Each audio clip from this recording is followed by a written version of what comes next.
श्रीमान आप लोग का वोट यदि पाएंगे, अच्छा, केहू जवन किया नहीं करके दिखाएंगे।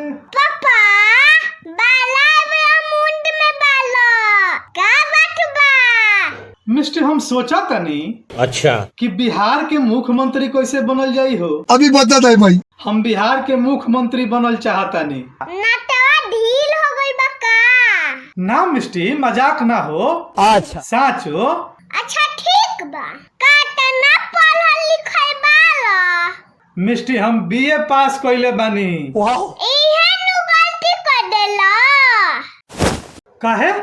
जब तहला मुख्यमंत्री बन के लाहे ता तू सटवे क्लास में काहे न फेल हो गइला।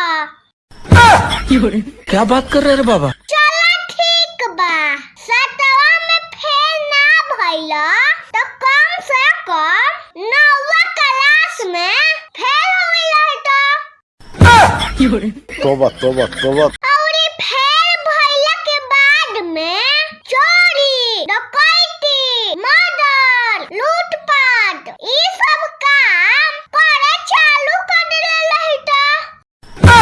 बड़े खतरनाक लोग हैं। अच्छा ठीक बा, ताला जनता के बुलबक बनावे आवेला ना ताला एफिडेविट के हाफिडेविट कहे आवेला।